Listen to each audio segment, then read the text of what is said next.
IT વાળા મિત્રો ખાસ કરીને સાંભળજો. આઈટી વાળા મિત્રો અત્યારે નોન આઈટી કંપનીઓ ઘણી બધી છે કે જે તમને હાયર કરે છે, તમને પગારે રાખે છે અને કામ કઢાવે છે. પણ એક વસ્તુ ખાસ ધ્યાન રાખજો કે આઈટી વાળા મિત્રો ગમે ત્યારે તમને ભલે સેલરી ડબલ મળે કે તમને ઓફર સારી મળે, પણ આઈટી વાળા મિત્રો ખાસ કરીને અને બીજી નોકરી કરતા લોકો પણ ખાસ ધ્યાન રાખે કે નોકરીમાં જ્યારે પણ તમને ડબલ હાઇક મળે છે ત્યારે તમે એની ઉપર વિચાર કરો. અને ખાસ કરીને નોકરી લેવાવાળા વર્ગની એટલી જ છે કે કોઈ પણ જીઆઈડીસીની જે કંપનીઓ હોય એમાં ખાસ કરીને જ્યારે પણ નોકરી લ્યો ત્યારે ખાસ ચકાસજો કે એમ્પ્લોયમેન્ટના નિયમો એ તમને બતાવશે પણ એ પૂરા નહીં કરે.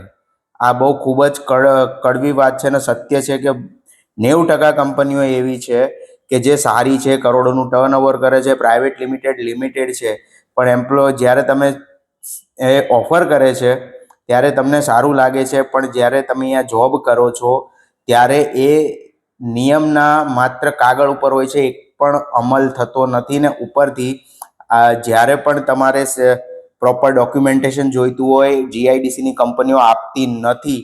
તમારું એમ્પ્લોયમેન્ટ ખરાબ થઈ શકે છે, તમારી જોબ છે તમારી ત્યાં જ રહેશે. કારણ કે અત્યારે એવું છે કે સ્ટાફ મળતો નથી એટલે કંપની તમને ડોક્યુમેન્ટેશન ક્યારેય પૂરા આપતી નથી.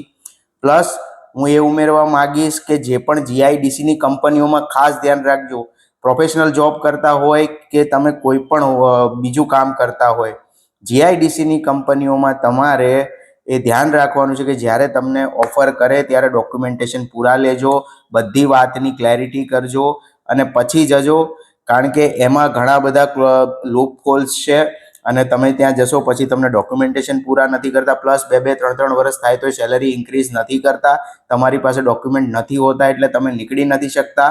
પ્લસ આજે ભલે કંપનીઓ ત્યાં કરોડોની 100-200 કરોડોનું ટર્નઓવર કરતી હોય છતાંય ત્યાં અંદરની હાલત છે એ કારખાના જેવી જ હોય છે અને કંપનીના માલિકને જેટલો પાવર નથી હોતો ને એટલો ત્યાંના એચઆર હોય છે જે વર્ષોથી કામ કરતા હોય છે. એની વાત છે કે જે હોય છે એને વધારે કહેવાય તો ઈગો હોય છે અને એ તમારી સાથે એમનું કીધું ન કરો તો એ તમારા ડોક્યુમેન્ટેશન પણ નથી આપતા અને તમારી સાથે અભદ્ર વ્યવહાર પણ કરે છે અને તમારા કરિયર ખરાબ પણ કરે છે. તો ખાસ ધ્યાન રાખજો મિત્રો, જ્યારે પણ તમે નોન આઈટી કંપનીમાં જોબ કરવા જાઓ, આ આઈટી વાળા મિત્રો માટે ખાસ અને પ્રોફેશનલ જોબ જે કરતા હોય કોર્પોરેટ કલ્ચરમાંથી એમાં જતા હોય નોન કોર્પોરેટમાં, તો ખાસ ધ્યાન રાખજો કે ત્યાં કોઈ નોર્મ્સ છે ફૂલફિલ થતા નથી, માત્ર કારખાના જેવું કામ હોય છે અને ત્યાં ભેદભાવ પણ વધારે હોય છે. એટલે ખાસ ધ્યાન રાખજો.